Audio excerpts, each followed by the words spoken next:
Can I name this vehicle in 10 seconds? Let's go! Mercedes AMG GLC 63 SE Performance 4MATIC Plus.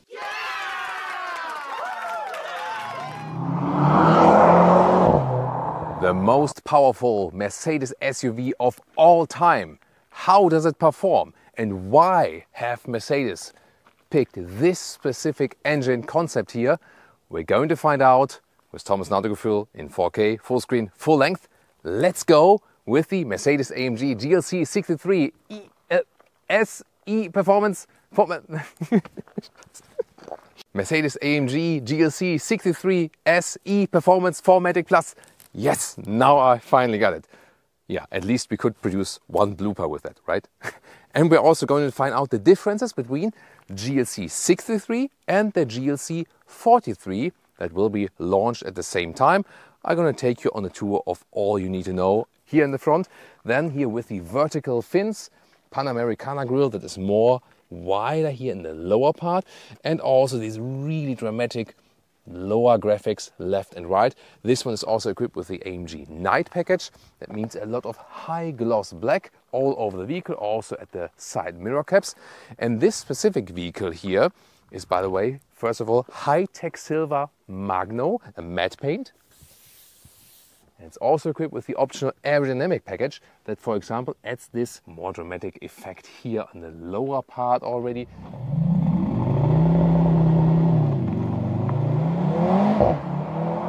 4.72 m or 186 inches is the length of a GLC, and here the AMG version start with 19-inch wheels for the 43 model and 20-inch for the 63 model. However, these here are the optional 21-inch wheels, even more massive, cool styling in the Spider AMG style, red brake calipers as contrast. And suspension-wise, it's interesting that they do not offer air suspension like in the previous generation or like they do in the current generation for the normal GLC.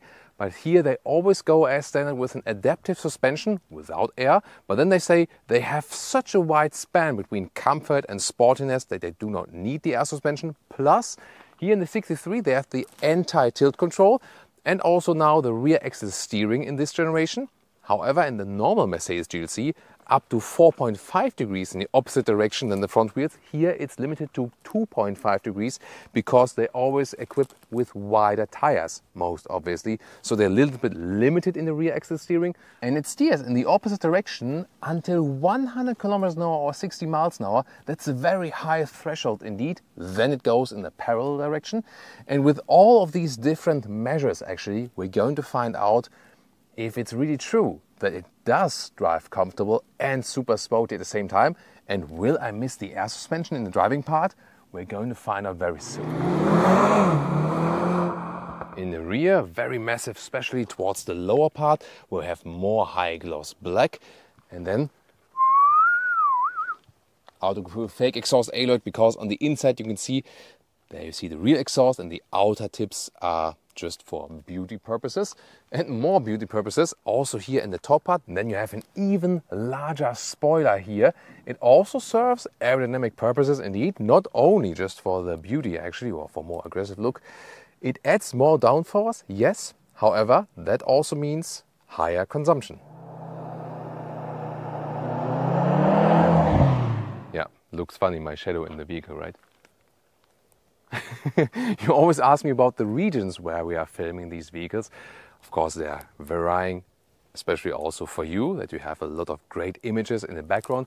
And this is one of my favorite regions in Spain, actually, the Montsant region of the Montsant Mountains. Also the so-called Priorat region, where they have a lot of wineries here and so on. So very beautiful, especially, you know, these mountains here. And yeah, as far as I've read, this actually former sea ground, actually, of course, you know, millions of years ago. But yeah, it's really beautiful, especially at the top of the mountains, and you have great roads here as well. Turning indicators in the front replaces the top daytime running light. That looks quite fancy, doesn't it? Turning indicators in the rear, well, it's right here. Not too bad, but not as cool as in the front, isn't it? And now just dream for a moment that this is your house and these are the two vehicles that are parking in front of your house. Okay, dream is over. Let's talk about the colors. This is here Patagonia Red, also very striking red color. And this one here is Graphite Gray Magno, also here a matte paint.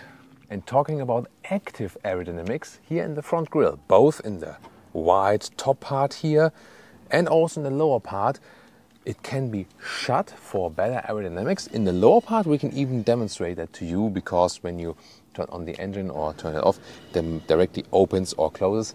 In the upper part, that only works when you reach a certain threshold of cooling that is being needed or not. Key fob here with AMG logo, and also at the back part, it's really heavy, so good quality door closing sound.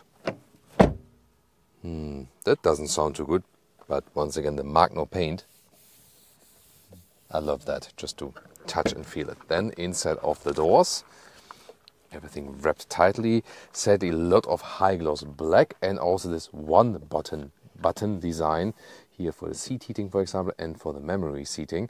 So design wise it looks cool, but then when you touch fingerprints and so on, it's actually not that cool then. But what's nice are these AMG entry badges, and also with the floor mats. And what I also love about, standard for the 63 version, here the microfiber steering wheel, at least at the sides. And then you have hashtag capacitive BS buttons on the steering wheel, also not that good to control. But then again, here when switching the driving modes, that is fairly easy. Then about the seats, you get a standard sport seat, and then you can optionally go for these performance seats. They are a little bit stiffer, but also have more bolstering on the side here then.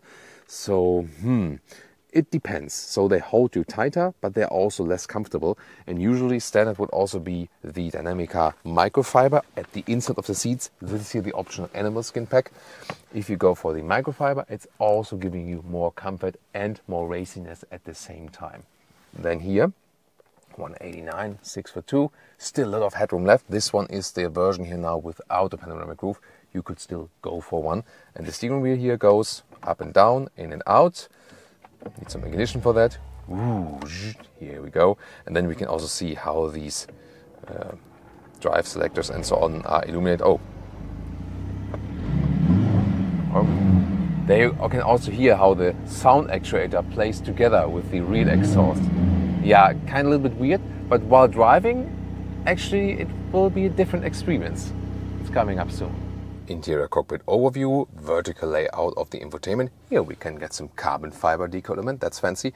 And I always love here the clicking sounds of these turbine air vents. And the EU speed warning you deactivate here on the top left of the infotainment system, or press and hold the volume button. It's a new law actually, that new vehicles always get a warning chime with 3 chimes when you exceed the speed even by 1 km/h.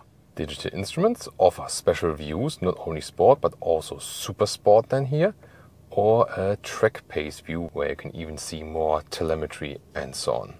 Oh, there we go, for example, when I change the steering angle. And here you also have a special AMG performance section in the infotainment system, like the energy flow to the battery. You have driving information here with the Newton meters, vehicle. There you can see how the suspension is working. Engine, of course, more engine data with the power output and so on.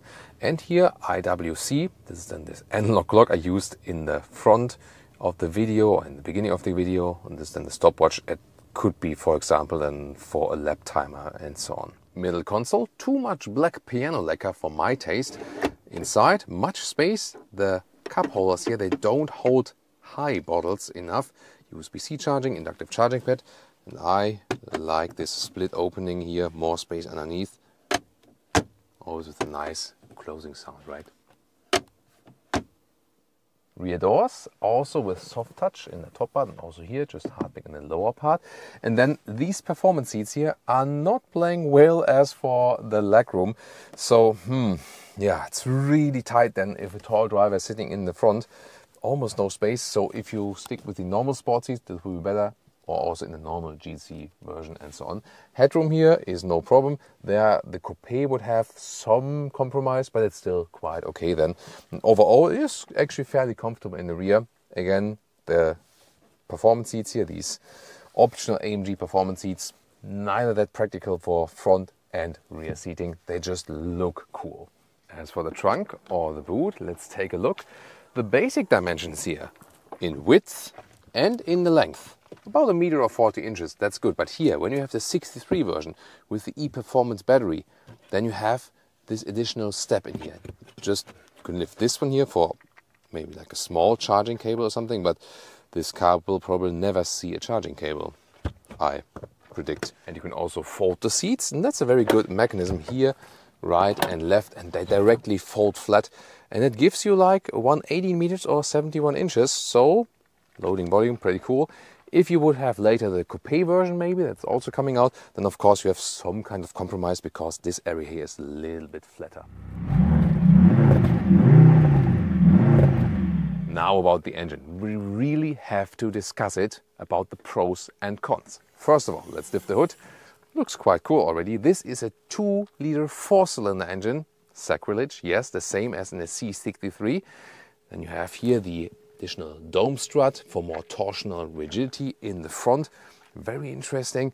Here the system output is 680 horsepower, 480 horsepower from the combustion engine, plus 200 horsepower from the electric drive.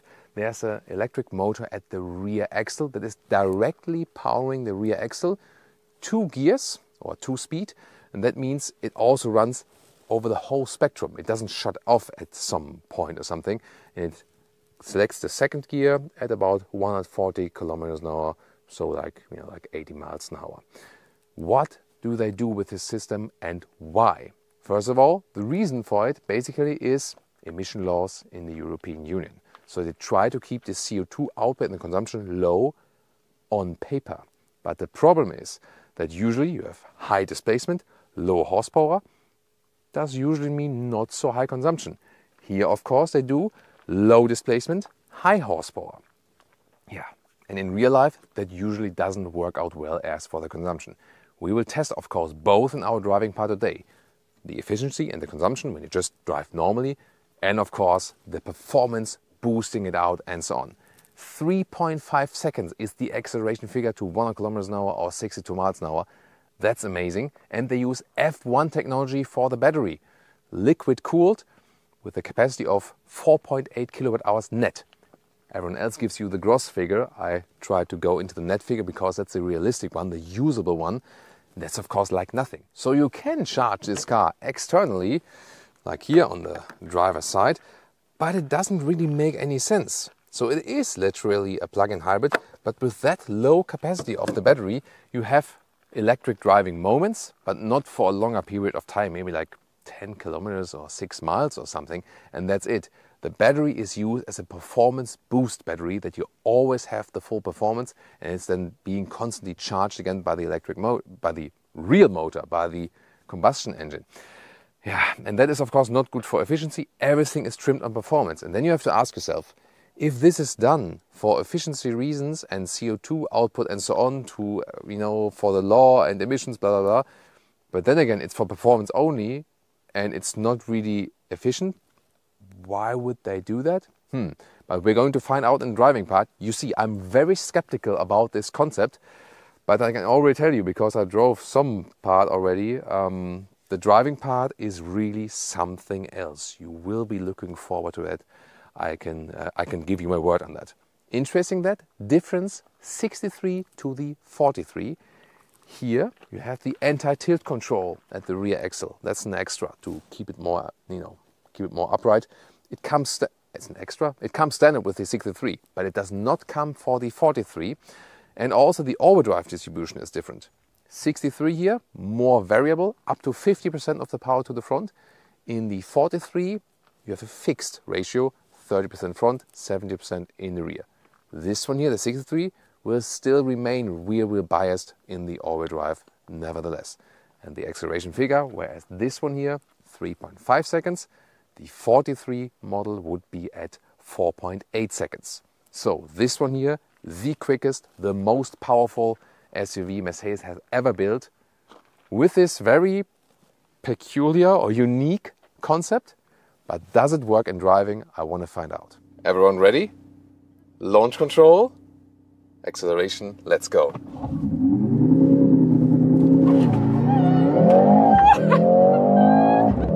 Whoop, that's 100 kilometers an hour, 60 miles an hour. Whew! Wow, the seat belt is still tight. Woo. And you also heard the Lia meter. There's always a great indicator for extreme acceleration. That was a rocket. So most powerful SUV of all time. Definitely is. Whoa. Whew. That gives you the adrenaline rush. Of course, you can always use here the shifting pedals. Then shift down yourself before.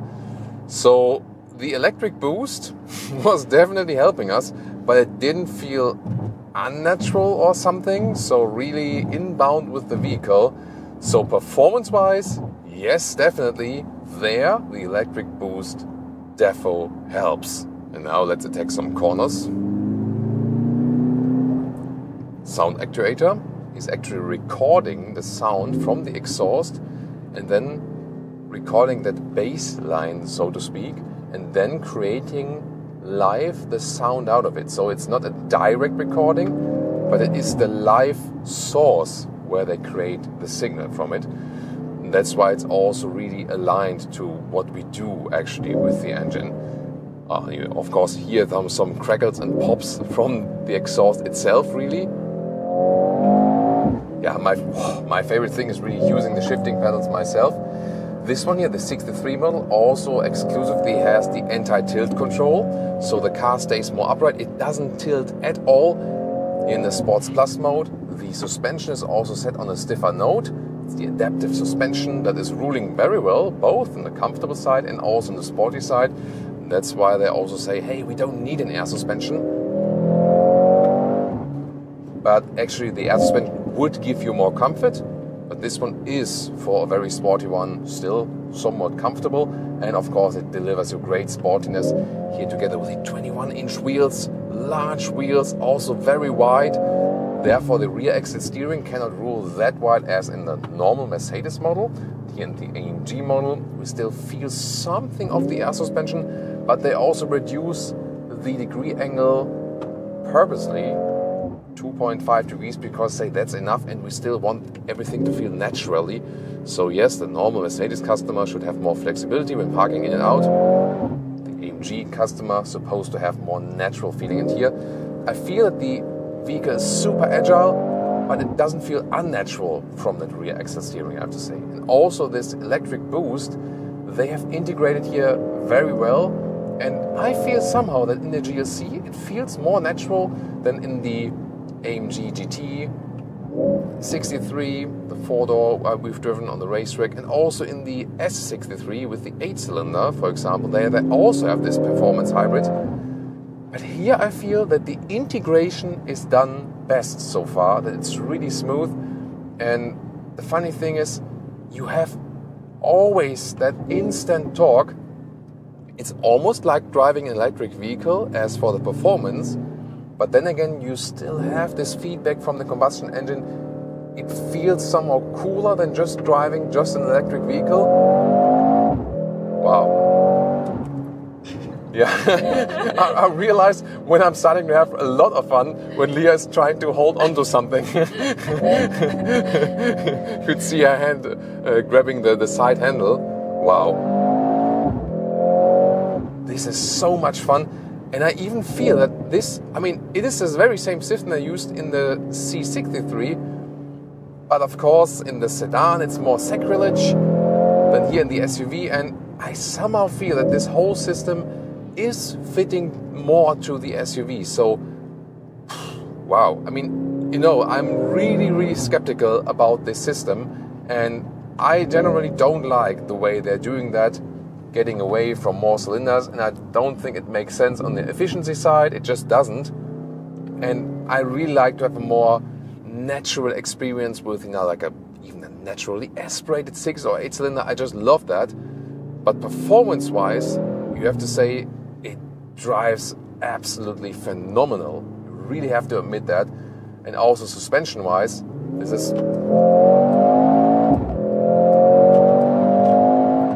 oh my gosh, holy moly, this is fantastic. I mean, I'm not sure if I ever had so much fun in a sporty SUV. It just it's so flawless and smooth, doesn't lean at all. And usually the way is that, you know, for example, when you drive like a Porsche Cayenne or Macan or something, then you always know that, yeah, okay, that's the maximum they can do with an SUV and it drives fantastic, but yeah, okay, the sports car is always better. And in a way, it will always be like that because you can't deny physics. But the way this car engages you here, this SUV engages you for this kind of high body type is absolutely fantastic. The rear axle steering, by the way, switches to the parallel direction, then just, you know, like 0.7 degrees or something, when you drive more than 100 kilometers an hour or 60 miles an hour. That's a very high threshold. That means when I'm driving here quite slow, then the rear axle is really ruling with, you know, in the opposite direction than the front wheels, just in the parallel direction above 100 kilometers an hour, 60 miles an hour. When you're driving really slowly or need to like use a roundabout in a city or something, then it really helps to reduce the turning circle still. And when you're going here, for example, for the comfort mode, then it drives also really silently, less actuation from the sound emulator. And of course, it can also drive pure electric. Then it depends on the speed as well. It switches actually to a second gear when you drive more than 140 kilometers an hour. So 2 gears for the electric motor that is always just powering the rear axle. And here, for example, when I don't need much power, I'm driving all electric. And indeed, due to this 2-gear system, we can always actually have the electric motor running. It doesn't have like a top speed that is separated from the rest of the top speed of the vehicle, for example. That's also a very interesting factor here. So this one can do both, drive all electric and silent, maybe have like a transition in the city or something. And as soon as you want to attack again, you just switch it here at the steering wheel. That's a very practical thing to do. And then you're ready to attack again.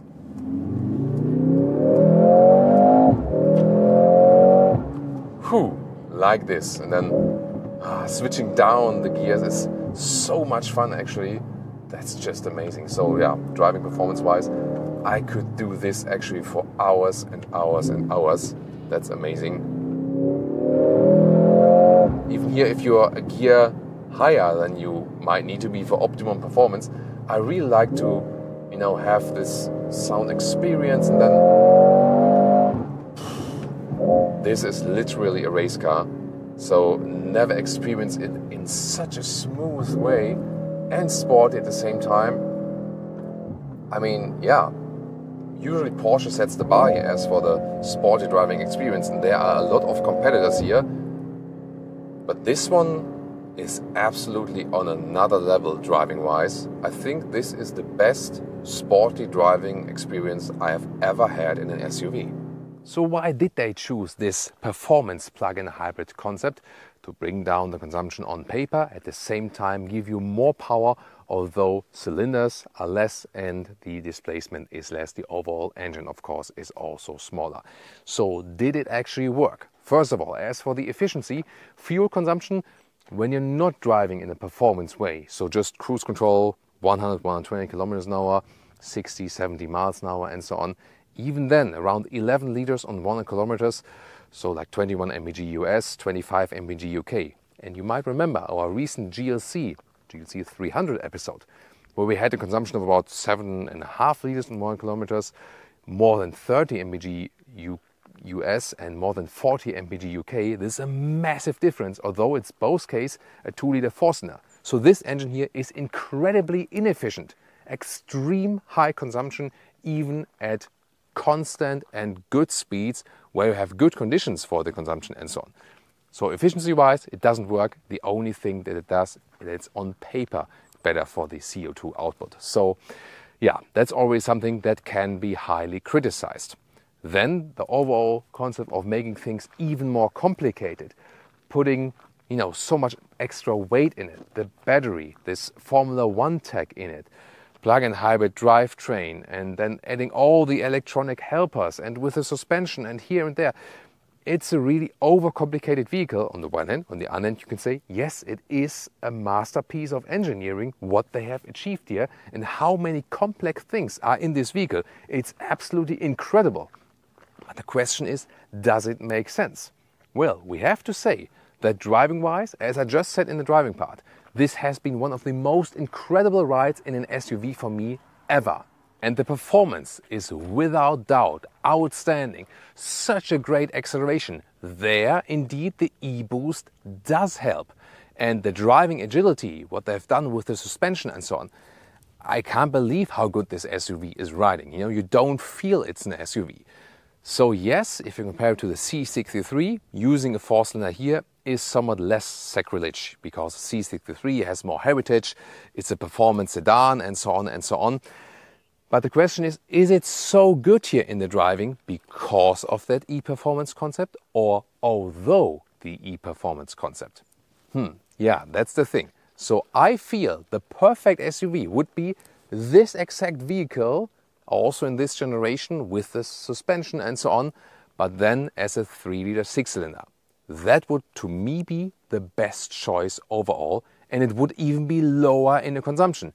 Yes, you might lose some acceleration figure record and so on, but do customers really need that actually? For me as a car customer, I want a great engine that is reliable and shows performance. And I don't care so much if there's 0.5 seconds acceleration less or more.